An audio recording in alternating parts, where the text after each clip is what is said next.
Alright, so in regards to their design, since you were asking about it, and this actually ties into what I was talking about earlier with them, for Surges specifically. Mm-hmm. So I always get a lot of people asking me if Surges is wily. I always give them the same answer. Quote, "You might be, you might not be," laughs. I think this is one of those things that is better left without an official comment. As creators, one of the fun things we get to do is plant the seeds of imagination in our players and let them come to their own conclusions, which is like straight from Inafune, which I thought was neat. I still choose to believe that it isn't, because fucking let other bad guys exist, god damn it. No, it's all Ganondorf. You're right, or Bowser. Bowserdorf. Shit. I like that you get kind of like... Oh, I guess that's kind of standard. Never mind, ignore me.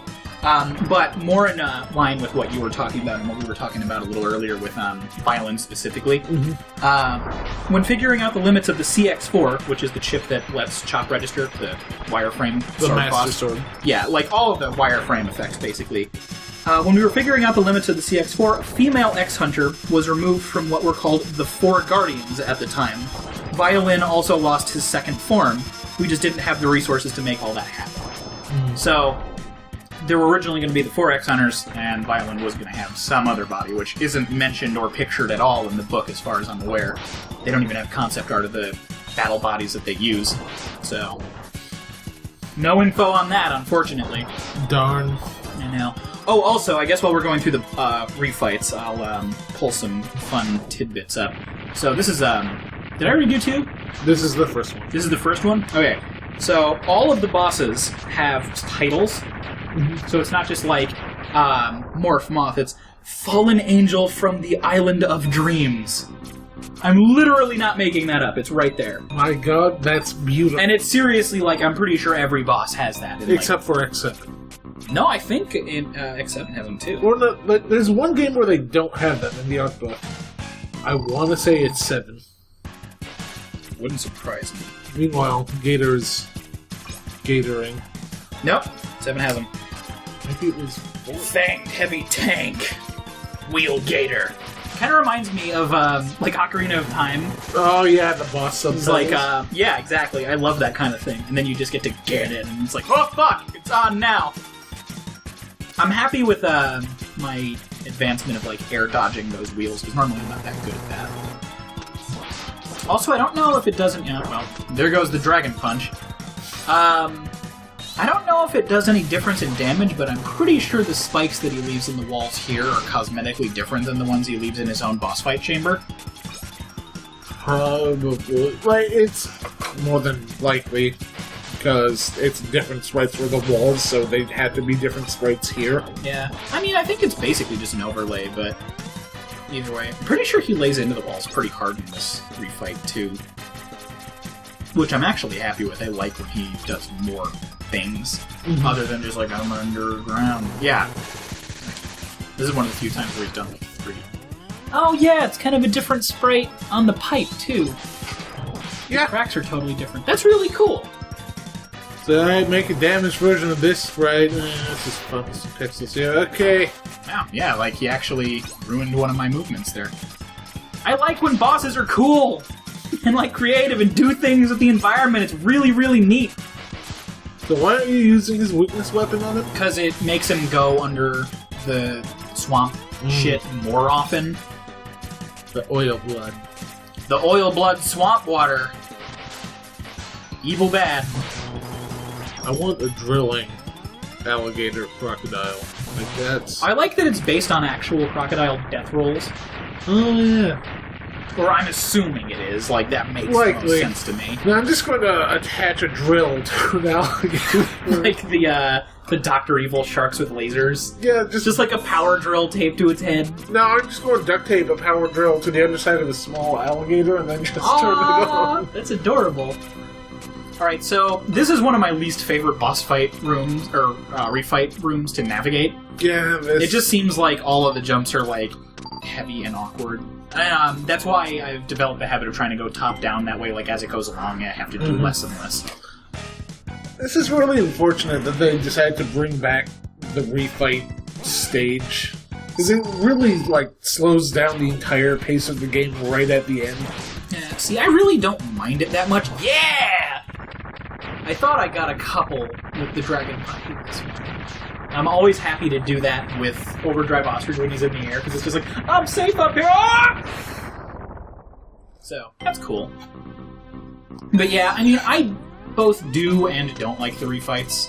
I think they're, like, cool traditional things, but I also agree that they could just be tied into the levels. Yeah. Like, you know, just do a slightly better, or at least space them out. Like, I think in the Zero games, it's like, you fight 2, then go through a little bit more level, then you fight 2, and go through a little bit more of the level. So it's like you're progressing to, like, more refight chambers, which, on the one hand, makes it a little bit less personal, like you can't do them in whatever order you feel like, but at the same time, you can plan around it, and it's, like, not just this grueling. Because it's not even, like, a difficulty gauntlet.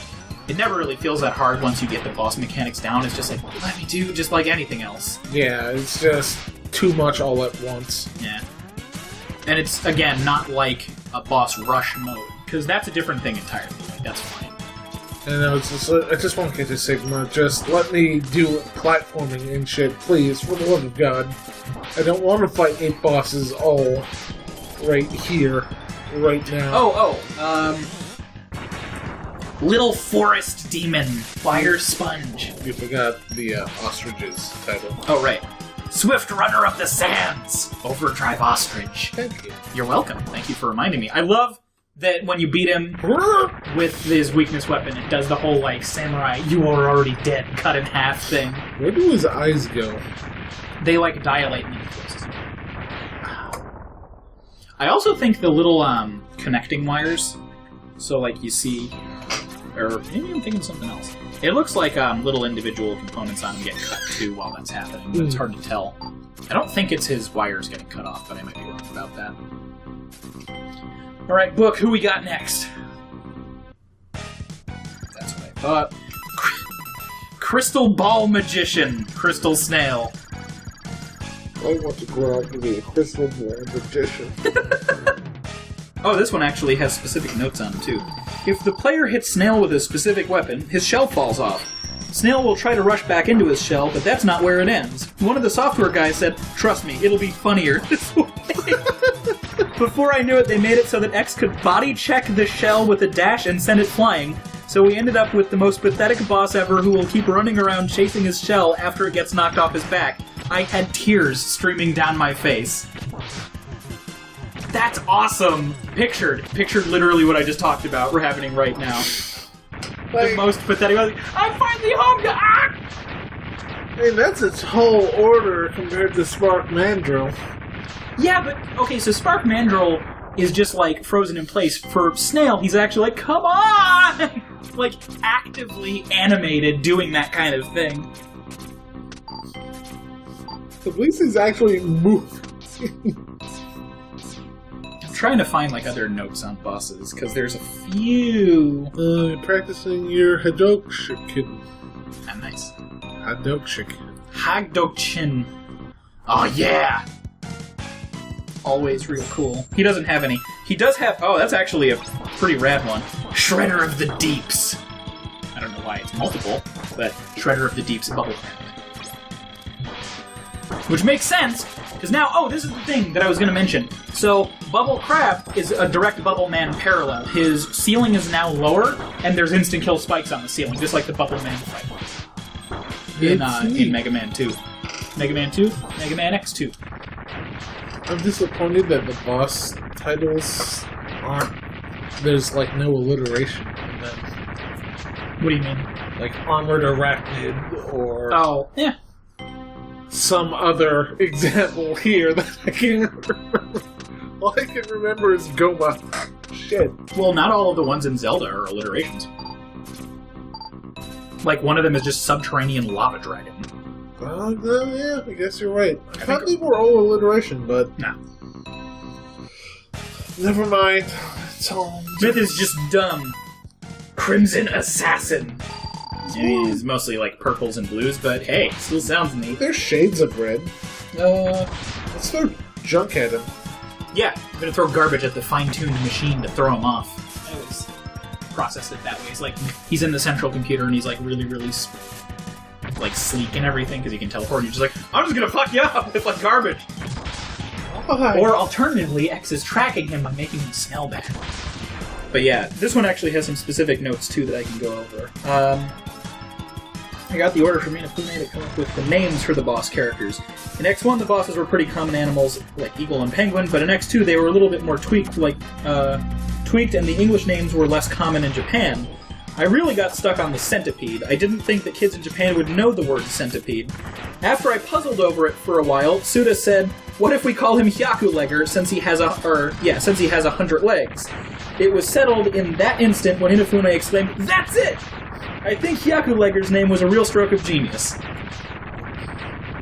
I like that they were just like, kids aren't gonna know this shit, fuck it! And then Inafune was like, I'm brilliant! What the fuck's a mandrill? Yeah, as a kid I never knew what a mandrill was. Then there was,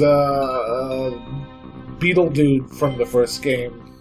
Yeah, Boomer Quanger. Quanger, that's it. Probably have notes on here. Okay, so this one's got a pile of stuff. Also, cool tip, he starts in desperation mode. I think he actually does do the extra damage that would come along with it, and he can always do that, like, downward knuckle drop thing that I was talking about earlier in this phase. So, yeah. I don't remember if I have him do it or not, but either way.